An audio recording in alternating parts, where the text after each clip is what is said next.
Good morning সবাইকে। আজকে সকাল সকাল ঘুম থেকে উঠে পড়েছি, মানে ওই 9টা। উঠে আমি ব্রাশ করে চা খেয়ে নিলাম। খেয়ে সোজা চলে যাব স্নান করতে। স্নান করে এসে ভাত খেয়ে এখন রেডি হচ্ছি, কারণ আজ যাবো বহু বহু দিন পর কলেজ। মানে সেই 2025 গেছিলাম, আবার এই 2026 পড়তে আজকে যাব। কলেজ স্টার্ট হয়ে যায় 4-5 মাস হয়েছে, তার মধ্যে আমি এতদিন কলেজে গেছি যে হাঁপিয়ে গেছি। তারপর রেডি হয়ে নিলাম, রেডি হয়ে সোজা বেরিয়ে পড়বো কলেজ যাওয়ার জন্য। যাই হোক, আমার ময়ূরপঙ্খী নিয়ে আমি একদম সোজা স্টেশনে চলে যাচ্ছি। স্টেশনে ট্রেনও ছেড়ে দিয়েছে। তারপর ট্রেন থেকে নেমে এসে দেখি আমার বান্ধবীও হাজির। দুজনে চলে গেলাম ঢং করতে করতে। দেখি তৃতীয় ব্যক্তিও দাঁড়িয়ে আছে আমাদের জন্য, যে আমরা একসাথে যাব তিনজন কলেজ। সুন্দর সুন্দর ফুলগুলোও দেখে নিলাম রাস্তায়। তারপর মায়ের মন্দিরও দর্শন করে নিলাম। এরা কলেজে আসে না রাস্তায় ছ্যাপলামি মারতে আসে।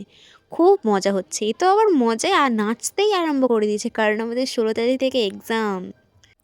তারপর তো কলেজে চলে এসেছি, যে দরকারটার জন্য আজকে কলেজে এসেছিলাম সেটাই আর কি করে নিলাম। তারপর তো আমার বড়লোক বান্ধবী এখানে ফল খাচ্ছে, সেটাই আমরা বলছিলাম আর কি, যে বড়লোক। তো এই যে আমাদের কলেজ ঘাট, সবাই বসে বসে আড্ডা মারছে, আর আমরাও চলে এসেছি এখানে আড্ডা মারতে। যাই হোক, চোখে পড়লো এই চকলেটের র্যাপারটা। আজকে চকলেট ডেতে আমাদের কপালে একটাও চকলেট জোটেনি। দেখি কে চকলেট খেয়ে চকলেটের র্যাপারটা এখানে ফেলে রেখেছে। তাই এদের জিজ্ঞাসা করছে, তোরা কি কেউ চকলেট পেয়েছিস? এরাও বলে যে না, কেউ পায়নি চকলেট। ওরা পেয়েছে বলে এদের খুব আনন্দ, যারা হাসছে।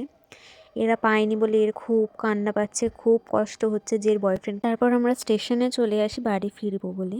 গুটি গুটি পায়ে চলে আসি স্টেশনে। এসে দেখি স্টেশনে এত পরিমাণ ভিড়। এটা স্টেশন না ঠাকুর দেখার লাইন, দেখে কিছু বোঝা যাচ্ছে না গাইস।